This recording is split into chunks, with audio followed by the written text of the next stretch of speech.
ઠાકોર જય માતાજી, સંજયભાઈ જય માતાજી,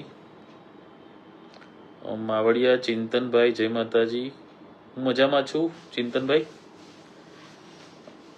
મારો અવાજ ક્લિયર સંભળાય છે આપને? ઓકે, અમારા સંજયભાઈ શેરથા કહી રહ્યા છે કે અવાજ બરાબર સંભળાઈ રહ્યો છે. કેમ છો તમે બધા મિત્રો? ઘણા સમય પછી આપની વચ્ચે લાઈવ આવ્યો છું, કારણ કે હું થોડો વ્યસ્ત હતો મારા પરિવારની જવાબદારીમાં. મારા બાબાને અભ્યાસ બાબતે થોડો ચિંતિત હતો અને એના વિદેશ અભ્યાસ માટેની તૈયારીમાં વ્યસ્ત હતો. એટલે વિષ્ણુજી ઠાકોર જય માતાજી મોટાભાઈ, હું મજામાં છું. તમે બધા મિત્રો પણ મજામાં હશો. વરસાદ ખૂબ જ પડી રહ્યો છે, એટલે આપ સૌ સાચવજો. ક્યાંય પ્રવાસ કરવા જવાનું થાય, ક્યાંય બહાર જવાનું થાય તો થોડું સંભાળીને રહેજો, કારણ કે આપણું જીવન આપણા પરિવાર માટે ને બધા માટે બહુ જ અમૂલ્ય હોય છે, એટલે એની ચિંતા રાખજો. મહાદેવભાઈ કુરિયા, વિનુજી, માવજીભાઈ ડાભી, સૂર્યકિરણભાઈ રાવત, ચંદુજી ઠાકોર જય માતાજી, મહાદેવ કુરિયા જય હો, થેન્ક યુ મારા ભાઈ, જય હો ઠાકોર સમાજની, ભારત માતાની જય હો. વિષ્ણુજી કહી રહ્યા છે થોડો કપાઈ રહ્યો છે. કેજી ઠાકોર મારા મોટા ભાઈ, આદર્શ દાદાની દયા ને આપની દયા, આપના આશીર્વાદ. સંજય શેરથા, વિનોદ ઠાકોર, ઠાકોર ધીરુજી જય માતાજી મારા ભાઈ. વિનોદ ઠાકોર ખૂબ શુભેચ્છાઓ આપી રહ્યા છે, તમને પણ શુભેચ્છા. મહાદેવ કુરિયા મજામાં છું. ઘણા સમય પછી લાઈવ થઈ રહ્યો છું, એટલે કદાચ મને પણ થોડી ઘણી ટેકનિકલ પ્રોબ્લેમ આવે તો થોડું ભાઈ તરીકે મોટું મન રાખી લેજો. જય વેલનાથ સાવડિયા પ્રહલાદભાઈ, હવે અવાજ ઓકે થઈ ગયો વિષ્ણુજી? તમે કહેતા કે અવાજ કપાય છે, એટલે ઓકે થઈ ગયો અવાજ? હજી ઘણી બધી વાતો પર ચર્ચા કરવાની છે, કારણ કે ઘણો બધો સમય થઈ ગયો છે, એટલે ઘણા બધા ભેગા થયા છે, અને એ બધા મુદ્દા ઉપર આપણે આજે વિસ્તૃત ચર્ચા કરવાના છીએ. આવનારા સમયમાં આપણે એવું પણ કરીશું કે યુટ્યુબ ઉપર સામે બીજા પણ સામાજિક આગેવાનને લઈને એની સાથે સામાજિક મુદ્દાઓ ઉપર આપણે ચર્ચા કરીશું, અથવા જેવો વિષય હશે એવા વિષયને પણ સાથે રાખીને ચર્ચા કરીશું.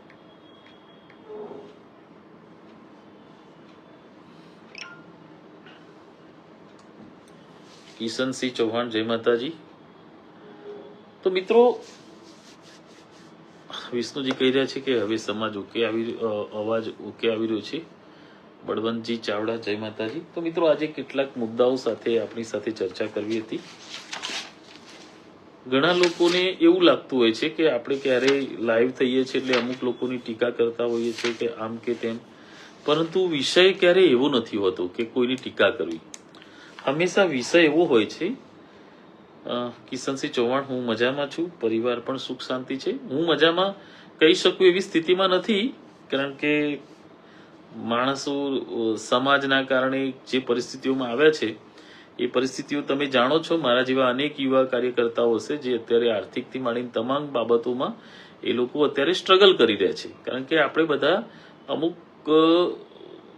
નેતૃત્વ ઓળખવામાં કે માણસને પારખવામાં કાચા પડ્યા, એટલે એનું પરિણામ આપણે બધા ભોગવી રહ્યા છીએ. અને એ કદાચ માણસ ઓળખવામાં આપણી થયેલી ભૂલ છે તો એની સજા પણ આપણને મળવી જોઈએ, અને સજા અત્યારે આપણે ભોગવી રહ્યા છીએ. આરસી ઠાકોર જયવેલનાથ.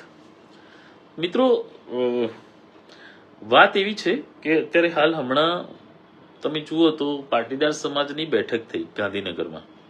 હવે તમે વિચાર કરો કે પાટીદાર સમાજનું સંગઠન બન્યું, એ તમામ હું પાટીદાર સમાજની સમજણ શક્તિ અને સંગઠનને પણ વંદન કરું છું. જ્યાંથી આપણે કંઈક પ્રેરણા લેવા જેવી હોય ને સાહેબ, તો ત્યાં લેવી જ જોઈએ કે એ અન્ય સમાજ શું કરે છે અને આપણે શું કરી રહ્યા છીએ, કઈ દિશામાં જઈ રહ્યા છીએ. આપણી વચ્ચે લાઈવ થવા આવવાની મુખ્ય પ્રેરણા મને પાટીદાર સમાજની બેઠકથી થઈ, કારણ કે તમે એક વસ્તુ સમજો કે સવર્ણ સમાજ માટે પાટીદાર સમાજ જ્યારે એક થયો, એ સમાજે એમનું સફળ આંદોલન કર્યું અને એ લોકોએ ઈડબ્લ્યુએસ લીધી, ઇકોનોમિક વીકર જે સોસાયટી છે એમના માટે એમણે આર્થિક રીતે જે નબળા હતા સમાજના વ્યક્તિઓ, એ તમામ માટે એ લોકોએ અનામત મેળવવામાં સફળ રહ્યા. મતલબ એમનો ધ્યેય હતો કે અમારે અનામત લેવી છે, તો એ પાટીદાર સમાજ માત્ર એમના માટે નહીં પરંતુ આર્થિક રીતે જે સક્ષમ નહોતા એવા તમામ વર્ગ માટે એ લોકો સરકાર પાસેથી અનામત લેવામાં સફળ રહ્યા. હવે આ બધું જોઈએ છે ને એટલે આપણને એમ થાય છે કે આપણે બધા જે હેતુથી ભેગા થયા હતા, તો આપણા હેતુઓ શું હતા? તો આપણા હેતુઓ હતા કે અંધશ્રદ્ધા, કુરિવાજો, બાળ લગ્ન, આ બધું માંથી સમાજ મુક્ત થાય, સમાજ વ્યસન મુક્ત થાય, સમાજ આર્થિક રીતે સક્ષમ થાય, સમાજના યુવાનો માટે શૈક્ષણિક સંસ્થાઓનું નિર્માણ થાય. આપણે તો એટલે સુધી વાતો સાંભળી હતી કે રામ યુનિવર્સિટી બનવાની છે. ઘણી ઘણી બધી મોટી મોટી આપણે કલ્પનાઓ, સપનાઓ લઈને નીકળ્યા હતા. બીજા બધાની તો ખબર નથી. જગદીશભાઈ સોની, જય માતાજી, મહાદેવ કુરિયા, કાબુજી ઠાકોર, કિશનસિંહ ચૌહાણ, ઘણા બધા સપનાઓ લઈને આપણે બધા નીકળ્યા હતા. અને કદાચ મારા જેવા અનેક હશે અથવા મારાથી પણ અનેક ગણું વધારે સંઘર્ષ અને બલિદાન આપનારા, ત્યાગ કરનારા લોકો પડ્યા હશે. હું એવું નથી કહેતું કે મેં જ સમાજ માટે બધું સંઘર્ષ કરી દીધો ને મેં જ બલિદાન આપી દીધું ને હું જ ત્યાગ કરીને બેઠો છું કે હું જ એકલો દુઃખ ભોગવી રહ્યો છું, એવું નથી. ઘણા બધા હશે કદાચ રાજભા કરતા એ સારા કે એનાથી પણ વધારે પોતાનું સર્વસ્વ સમાજ માટે અર્પણ કરનારા એવા લોકો હશે. પરંતુ આપણે ક્યાં છીએ સાહેબ? પાટીદાર સમાજે જે માગ્યું હતું કે એમને જે અનામત જોઈતી હતી તો એ મેળવીને રહ્યા, અને હજુ પણ એ લોકો ઇન ડેપ્થ જઈ રહ્યા છે. આ વખતે તમે જુઓ કે સરપંચના ઇલેક્શનમાં જે અનામત લાગુ થઈને એના કારણે જે સીટો આવી, તો હજુ એ લોકો નવી મુવમેન્ટ કરવા જઈ રહ્યા છે કે હવે આ ઇલેક્શનોમાં પણ એ રીતે અનામત લાગુ થાય તો એ લોકો એમના સમાજની પ્રગતિ માટે સ્ટેપ બાય સ્ટેપ આગળ વધી જ રહ્યા છીએ. એમણે જે નક્કી કર્યું હતું એ પાટીદાર સમાજે મેળવી લીધું, અને આપણે જે નક્કી કર્યું હતું એ તો નથી મેળવ્યું, પણ જે હતું એ પણ અત્યારે હાલ આપણે જાળવી શકીએ એવી પરિસ્થિતિમાં નથી. અને જ્યારે આવું બધું થાય છે ને ત્યારે મને ખબર છે કે અમારો જન્મ, જાહેર જીવનનો જન્મ થયો, રાજુ રાજભા તરીકે સમાજ ઓળખવા લાગ્યો, તો એ જાહેર જીવનનો જન્મ દરેક નેતાની, જનતા એ નેતાની જનેતા હોય છે. જનતા એટલે મારો સમાજ. હવે મને પણ એવું થાય છે કે અન્ય સમાજો શું કરી રહ્યા છે ને આપણે શું કરી રહ્યા છીએ. હમણાં મેં ન્યૂઝપેપરમાં જોયું હતું કે પ્રજાપતિ સમાજની યુનિવર્સિટી બની રહી છે. રાવળ યોગી સમાજના મારા એક મિત્ર છે, દેવેન્દ્રભાઈ રાવળ, કડીથી છે. એમણે મને સરસ સમાચાર આપ્યા કે રાવળ યોગી સમાજ માટે ગાંધીનગરમાં 4 કરોડના ખર્ચે ભવ્ય છાત્રાલયનું નિર્માણ થઈ રહ્યું છે. માલધારી સમાજની વાત કરીએ તો વડવાડા શૈક્ષણિક ધામ બની રહ્યું છે કરોડોના ખર્ચે. સરદાર ધામ બની ગયું પાટીદાર સમાજનું. હમણાં પાટણ મારે જવાનું થયું હતું એક સામાજિક કાર્યથી, ત્યારે મેં જોયું કે શ્રી નવગણજી ઠાકોર અને એમની ટીમ સદારામ કન્યા લાઇબ્રેરીનું નિર્માણ કર્યું, અને હવે કંઈક સદારામ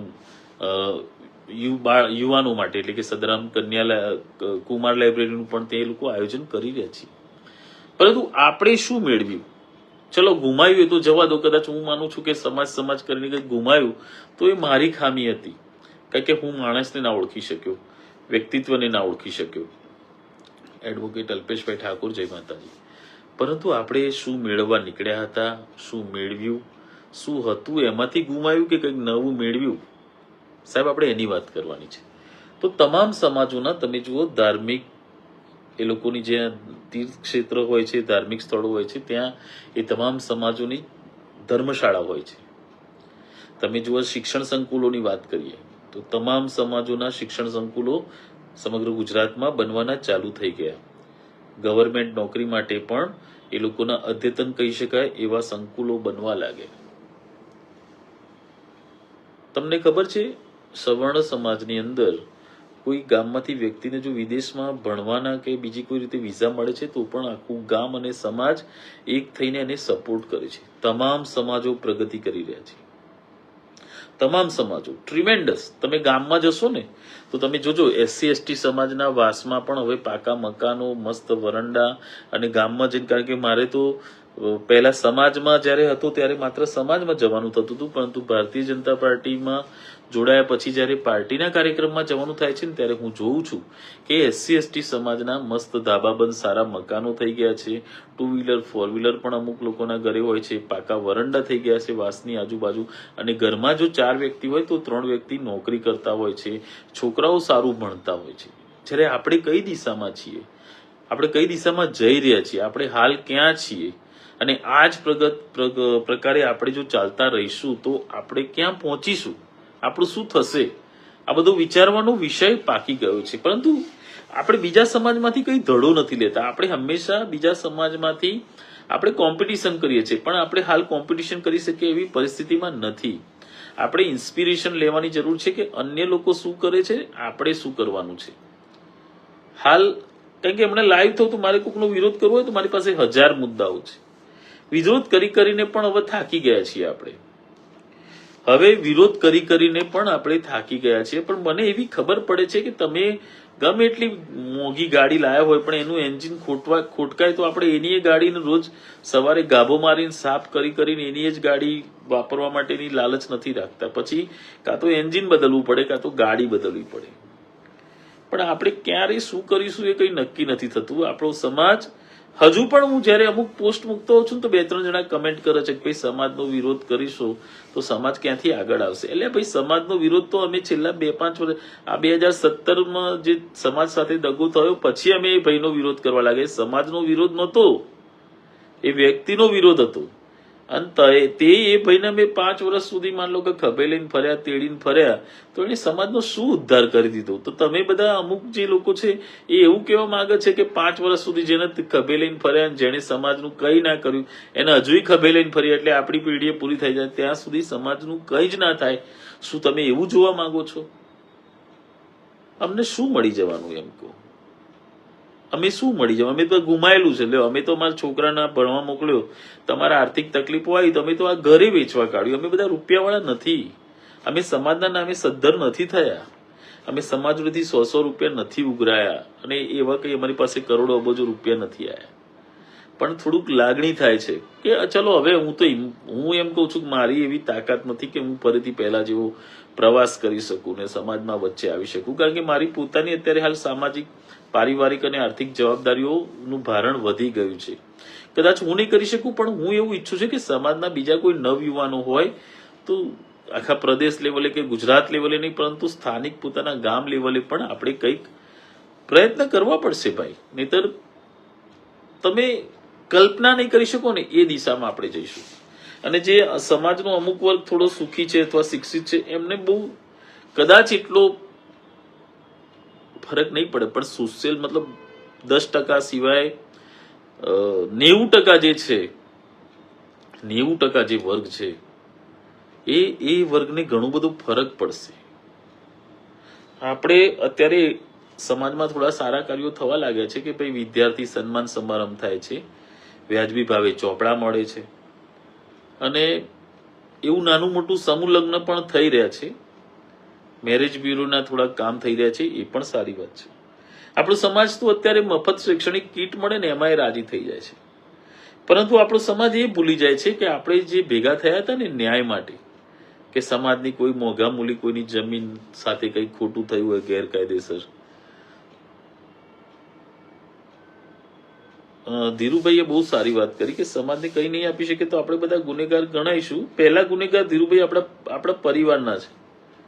કે આપણે પરિવારની જવાબદારીથી વિચલિત થઈને સમાજ કરીને દોડ્યા ને આપણે જે માણસને જ ના ઓળખી શક્યા, અને પછી બધાનું ખોટું થયું ને આપણું ખોટું થયું ને આપણને એવું લાગે છે કે આપણે કોઈ નેટવર્ક માર્કેટિંગ કંપની નોકરી કરતા હતા ને એ નોકરી પછી એ કંપની છેલ્લે દેવાળું ફૂંક્યું હોય અને એનું ઉલાળ્યું થઈ ગયું હોય ને આપણે બધા હવે જે લોકોએ એ કંપનીમાં ઇન્વેસ્ટમેન્ટ કર્યું હોય અથવા સભ્ય બન્યા હોય એને આપણે શું જવાબ આપવાનું? આપણી સ્થિતિ ધીરુજી એવી થઈ છે. આપણે વાત કરીએ એમ વિદ્યાર્થી સન્માન સમારંભ થવા લાગ્યા, ચોપડા વ્યાજબી ભાવે વિતરણ થવા લાગ્યું, સમૂહ લગ્ન થાય છે, ક્યાંક શિક્ષણ કીટનું વિતરણ પણ થાય છે. પરંતુ આપણે જે હેતુથી ભેગા થયા હતા, પર્ટિક્યુલરલી ઠાકોર સમાજની વાત કરું છું, કે સમાજમાં અંધશ્રદ્ધા, કુરિવાજો, બાળ લગ્ન આ બધી બદીઓ દૂર થાય, સમાજમાં શિક્ષણનું પ્રમાણ વધે. એના માટે જે તે સમયે ફ્રી ટ્યુશન ક્લાસીસ ચાલુ થયા હતા. અત્યારે ખબર નથી કયા કયા ગામમાં ફ્રી ટ્યુશન ક્લાસીસ ચાલુ છે. પછી પૂર્વ ભરતી ટ્રેનિંગ કેમ્પો ચાલે, 1-2 જગ્યાએ ચાલે છે. પરંતુ આપણે જે ટાર્ગેટ હતું, અને મારા ખ્યાલથી એ જે પૂર્વ ભરતી ટ્રેનિંગ કેમ્પો અત્યારે ચાલે છે ને, એ ઠાકોર સેના બની કદાચ એના પહેલાથી મારા ખ્યાલથી ચાલતા હતા. કારણ કે બહુ શરૂઆતમાં મને ખબર છે કે હું અભિજીતસિંહ અમે ગયા હતા વડનગર બાજુ, એટલે ત્યાં પૂર્વ ભરતી ટ્રેનિંગ કેમ્પ ચાલતા જ હતા પહેલાથી. સ્પર્ધાત્મક પરીક્ષાની તૈયારીના કેન્દ્રોની આપણે સપના હતા, એમાંથી કંઈ થયું નથી. વિચારેલું તો ઘણું બધું હતું, એમાંનું 1% થયું નથી. પછી સમાજે એકતા એટલા માટે થઈ હતી, કોઈની સાથે અન્યાય થાય તો આપણે સમાજની દ્રષ્ટિએ રહીને એની સાથે સંવિધાન મુજબ એને ન્યાય અપાવી શકીએ. એ તો દૂર, અત્યારે હાલ સમાજમાં મને યાદ છે કે હું 2012થી સમાજમાં આવ્યો ત્યારથી લઈને અત્યાર સુધી સમાજ સાથે જેટલા અન્યાય થયા, એટલે જેટલા કદાચ સમાજના કોઈ ભાઈનું અકુદરતી રીતે મૃત્યુ થયું હશે ને, તો એના કેસમાં કોઈને ન્યાય પણ મળ્યો નથી. 4-5 જગ્યાએ અમે ગયા હતા જ્યાં અમુક તત્વો નતા આવ્યા, ત્યાં અત્યારે આરોપીઓ જેલમાં છે, બાકી બધામાં તોડ જ થાય છે. આપણા નેતાઓ પૈસા લઈને બેસી જાય ને આપણા જે પીડિત પરિવારો એના ઘરે જઈને એમ કહી દે કે ભાઈ તમે આટલા પૈસા લઈ લો, હવે જે ગયો એ પાછો નથી આવવાનો. આ પરિસ્થિતિ છે સમાજની. ચલો એ બધું થયું. પછી નાની મોટી જમીનના વિવાદ હોય કે કોઈની જમીન સાથે ગેરકાયદેસર રીતે કંઈ ખોટું થયું, તો સાહેબ તમે કોને કહેવા જશો? આપણે ભેગા થયા હતા કે આપણા ભાઈઓ સાથે અન્યાય ના થાય, પણ હવે તમે જેને ફરિયાદ કરવાની અપેક્ષા રાખો છો ને એમના ઉપર આંગળીઓ ચીધાઈ રહી છે કે આ લોકોએ જ આવું કર્યું છે, એમના અમુક લોકોના નામ જાહેરમાં મીડિયામાં એમાં આવી રહ્યા છે. તો સાહેબ આપણે કોને બનાવવા નીકળ્યા? આપણે તારણહારને નેતા બનાવવા નીકળ્યા હતા? આપણા તારણહારને કે આપણે એવા લોકોને ભૂલથી નેતા નથી બનાવી કે જે આપણને ડૂબાડનારા છે, ડૂબાડી રહ્યા છે. આ બધું આત્મમંથન કરવાનો વિષય છે. સામાજિક જાગૃતિ અત્યારે હાલની પરિસ્થિતિ એવી છે ને કે મારા પોતાનામાં હિંમત નથી રહી કે હવે આ સમાજનું કંઈ નહીં થાય. કારણ કે હજુ પણ એવું છે કે કોઈ એક નેતાએ કદાચ સમાજ સાથે કમિટ કરેલી વસ્તુથી એ નેતા કદાચ બીજી વાત કરે છે, તો આપણે કદાચ સાચું કહેતો ચાલે તો આપણે ગાળો ખાવાનું થાય. એટલે ઘરવાળા એમ કે તમે આપણે કંઈ લેવું નહીં, શું કરવા લોકોની ગાળો ખાવી, સમજે?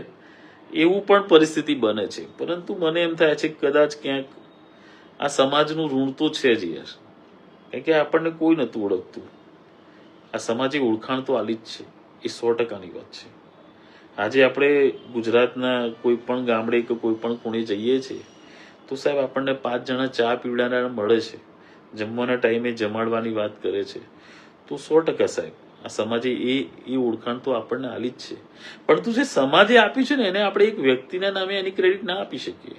અને જો સમાજનું સારું થવા માટે જો આપણે એ ક્રેડિટને એમ કહીએ છીએ, અમુક તત્વો એવું કે ફલાણા ભાઈના લીધે આ ઓળખાણ મળી, ચાલો એ માની લઈએ, તો આપણે એવું કેમ નથી કહેતા ફલાણા ભાઈના લીધે જ સમાજની અધોગતિ પણ એના લીધે જ થઈ છે? એક સિક્કાની 2 બાજુ છે ને ભાઈ. જય શ્રી રામ હેમલ ઠાકોર. એક સિક્કાની 2 બાજુ છે. જો તમારે જસ લેવું હોય તો સાહેબ અબજસ પણ લેવું પડે.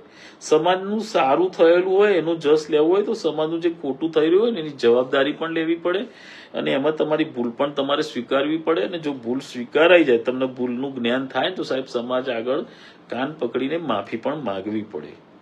આવું આત્મા જાગવો જોઈએ. મેં હમણાં નવગણજી ઠાકોરનું ફેસબુક લાઈવ જોયું, હમણાં માનનીય રમેશજી ઠાકોરનું પણ ફેસબુક લાઈવ જોયું. તો સાહેબ આ બધાની જે વેદના છે, મનોવેદના છે, લાગણી છે, વ્યથા છે, એ કંઈ ખોટી નથી. નવગણજીએ શિક્ષણનું બીડું ઉપાડ્યું છે. ભલે એમની વિચારધારા કોઈ પણ રાજકીય પાર્ટીની હોય, ચાહે રમેશજીની વિચારધારા કોઈ પણ હોય, તટસ્થ હોય કે ગમે તે હોય, પણ હાલ જે વાત કરી છે ને એ વાતમાં સાહેબ દમ તો છે, એમાં દમ છે. બધા પીડાયેલા છે, બધા રીબાઈ રહ્યા છે, બધાના સપના તૂટ્યા છે, બધાના હૃદય ભાગી ગયા છે, બધા હૃદય ભગ્ન છે, બધાના મન તૂટી ગયા છે, બધા તકલીફમાં છે. શું કરવું? એ રસ્તો કઈ સૂચે છે, કઈ દેખાય છે વિકલ્પ? એ વિચારવાનું છે. નહીતર આમને આમ છે ને અધોગતિ થયા રાખશે ને આવનારી પેઢી આપણને ક્યારેય માફ નહીં કરે. કરોડો રૂપિયાની જમીનો ઘસાઈ રહી છે, આપણે પેપરમાં વાંચીને પછી મૂકી દઈએ છીએ, કારણ કે આપણે કંઈ કહેવા જઈએ તો ફલાણા નેતાને ખોટું લાગે, ફલાણા નેતાની સંગઠનના વ્યક્તિઓની ગ્રામ સમિતિ વાળાનો ફોન આવી જાય, કાં તો એના જિલ્લા તાલુકા વાળાનો ફોન આવી જાય. એટલે પણ આ ગ્રામ સમિતિ કે જિલ્લા તાલુકા કે સંગઠન આપણે બનાવી તું સમાજ માટે કે સમાજનું ખોટું થાય અને કોઈ અવાજ ઉઠાવે તો એને દબાવવા માટે, એ નક્કી નથી થતું. આવું બધું ચાલ્યા કરે છે. હું મેન્ટલી થોડું ટેન્શનમાં રહું છું, ચિંતામાં છું હું પણ. મારી જવાબદારીઓ થોડી વધી ગઈ છે. સમજી લો ને કે મારી પોતાની તકલીફોમાં બહુ વ્યસ્ત છું. પણ ખબર નહીં, મને એમ થયું કે નવગણજી આટલું બધું કરી રહ્યા છે, રમેશજી કરી રહ્યા છે, તો મારે પણ એકવાર તમારી વચ્ચે આવવું જોઈએ. કદાચ હું રૂબરૂ તમારી પાસે ના આવી શકું, પણ સોશિયલ મીડિયાના માધ્યમથી મને એવું લાગ્યું કે થોડું ઘણું તમારા સાથે મારી શક્તિ પ્રમાણે અને અનુકૂળતા પ્રમાણે આવતો જતો રહેવા માંગુ છું. કંઈક વિચારવું પડશે. અહીંથી હથિયાર મૂકી દઈને ખાલી સમિતિ બનાવીને બેસી રહેવાથી, પછી ખાલી કોઈક નેતા આવે એટલે એની રેલીમાં ઝંડા અને ડીજે લઈને એનું સ્વાગત કરવાથી ને એના ભાષણોમાં તાળીઓ પાડવાથી સમાજનો ઉદ્ધાર નહીં થાય. કંઈક ઠોસ કરવું પડશે. શિક્ષણ ક્ષેત્રે કંઈક આયોજન થાય એવું કોઈ, અમે ચલો અમારી વાત છોડો, વચ્ચે મેં કોઈ એક ઠાકોર પરિવારનું જોયું હતું અમદાવાદ બાજુ કે કોઈ સારી એવી મોંઘા ભાવની જમીન સમાજના શિક્ષણ માટે ઉપયોગ કરવાની વાત કરી. તો આપણે એ પરિવારને વંદન કરીએ છીએ, એના ખાનદાનને એના કુળને સેલ્યુટ કરીએ છીએ કે આવા પણ વ્યક્તિઓ પડ્યા છે. તો આપણા પૈસે બનેલું નેતા અને પોતાના ખર્ચીન સમાજનું ભલું કરવા જતો વ્યક્તિ, તો આપણે વિચારવાનું જરૂર છે કે જેને આપણે ત્યાં ભાષણ કરવા બોલાવવા માટે આપણે પેટ્રોલના 100 રૂપિયા ભેગા કરીને આવતા ત્યારે આવતા હતા. જ્યારે અમુક પરિવારો એવા પડ્યા છે જેની પોતાની 30-30 કરોડની જમીનો સમાજ માટે શિક્ષણ માટે વાપરવાની તૈયારી બતાવી છે. તો સાહેબ ખભે લઈને તો એવા પરિવારોને ફરવા જોઈએ ને આપણે. મારી આવી ભાવના છે કે ચલો કોઈ યોગ્ય વ્યક્તિને તો આપણી પાસે તો કેવું છે કે ચાલુ કોંગ્રેસ જેવું છે કે ભાઈ કોંગ્રેસનું શું કહેવાય કે એનું માળખું બહુ મોટું છે પણ એની પાસે નેતા નથી. અને આપણી પાસે પરિસ્થિતિ એવી છે કે આપણો સમાજ બહુ મોટો છે પણ આપણી પાસે યોગ્ય અને સાચું નેતા નથી. તો એની સિવાય પણ નજર દોડાવો ને, બીજા ઘણા બધા નેતાઓ સારા કાર્યો કરી રહ્યા હશે સમાજમાંથી, કેટલા યુવાનો હશે. આપણી પેઢીની વાત છોડો, હું એવું માનું છું કે આપણી પેઢી નેતા ઓળખવામાં ભૂલ કરી, પણ હવે જે ચાલાક જનરેશન છે, જે હોશિયાર છે, કદાચ થોડું ઘણું ભણેલી છે ને એમણે આપણા સાથે થયેલી ઘટનાઓમાંથી આ યુવા પેઢીઓએ આ બધું તારણ કાઢ્યું હશે, કોના ઉપર ભરોસો મુકાય, કોના ઉપર ના મુકાય. તો એવી નવી જનરેશનને આપણે બેકિંગ આપીએ, સપોર્ટ કરીએ, એમના મોટા બનાવીએ અને એમના પાછળ આપણે ચાલીએ. કારણ કે આપણા જેવું એમની સાથે ના થાય, પણ એવું કંઈક કરવું તો પડશે, નહીંતર આ સમાજનું કંઈ નહીં થાય. બસ આટલી જ થોડી વાત કરવી હતી. આમ તો ફોર્મલી તમારી સાથે વચ્ચે આવ્યો હતો કે ચાલો થોડી વાત કરી લો.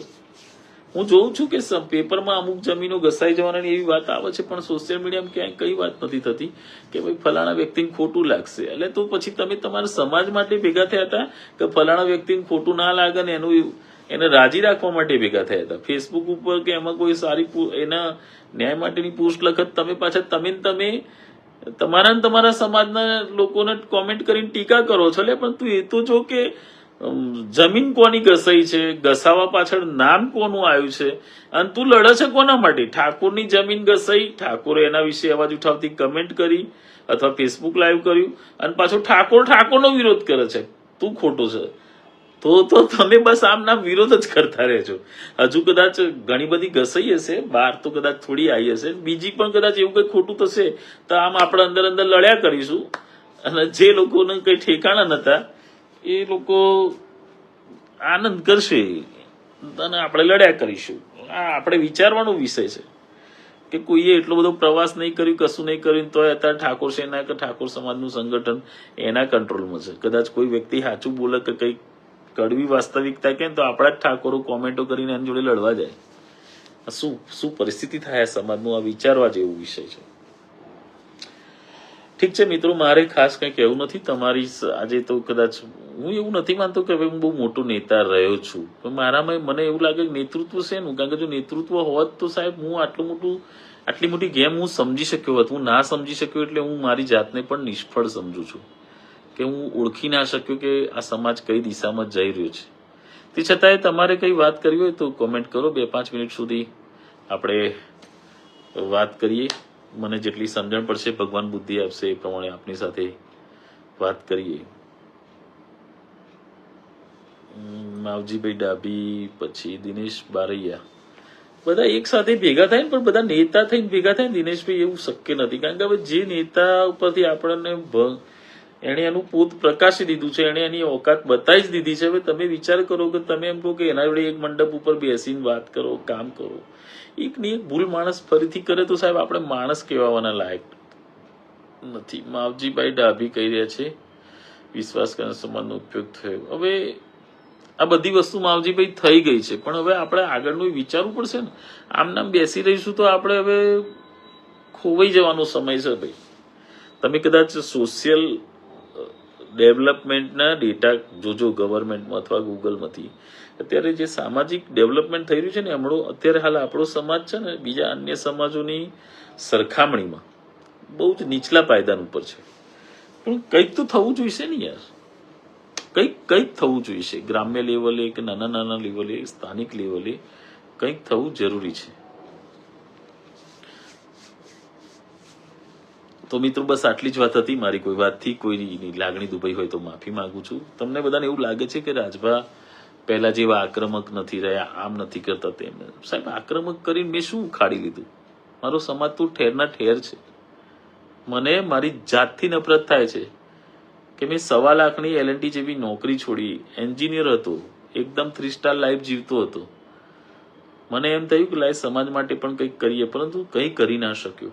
અને સમાજ જે ખાઈમાં ડૂબ્યો અથવા સમાજને 50-60 વર્ષ પાછો ધકેલવામાં આવે એટલું મોટું સમાજનું ઓપરેશન થઈ ગયું. હું સમાજને જગાડી ના શક્યો, સમાજને બચાવી ના શક્યો. એનો અફસોસ છે, એનું દુઃખ છે. એટલે મારામાં હવે તાકાત નથી રહી. મારી હિંમત તૂટી ગઈ સાહેબ.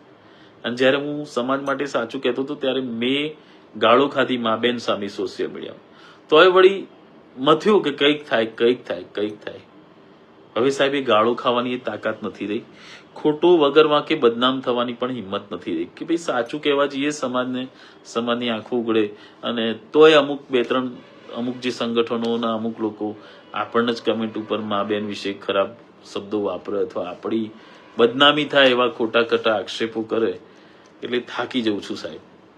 પણ અંદર જે આગ લાગેલી છે, જે ચિનગારી છે, એ એકદમ બુઝાઈ પણ કેવી રીતે જાય? એટલે જે પણ છે નાનું મોટું, ક્યારેક જો મને ભગવાન હિંમત આપશે તો આપની વચ્ચે આવતો રહીશ. મારી વાણી, વર્તન, વ્યવહાર કે એનાથી આપ સૌને ક્યારેય કોઈનું અજાણતાથી કંઈક લાગણી દુભાઈ હોય, કંઈ ખોટું લાગ્યું હોય તો ભાઈ તરીકે માફી માંગુ છું. પણ આ વિચાર બીજ વાવવા પ્રયત્ન કરતો રહીશ. આપની સાથે જ્યારે સમય મળશે ત્યારે આવવા પ્રયત્ન કરીશ. હું જોઉં છું કંઈક એવું કંઈ પણ કરવા પ્રયત્ન કરું છું કે યુટ્યુબ ચેનલ ઉપર દર રવિવારે સમાજના અન્ય નિષ્ણાત વ્યક્તિઓ સાથે, કારણ કે મને એક વડીલ મળ્યા હતા. એટલે મને એમ કહ્યું કે રાજભા તમે આ સમાજ એકદમ મૂકી કેમ દીધો? મેં કીધું સાહેબ હવે તાકાત નથી, ગળું દુખી ગયું, પ્રવાસ કરીને તમામ રીતે પાયમાલ થઈ ગયા, પણ સમાજને જે દિશા આપવી હતી એ દિશા ના આપી શક્યો.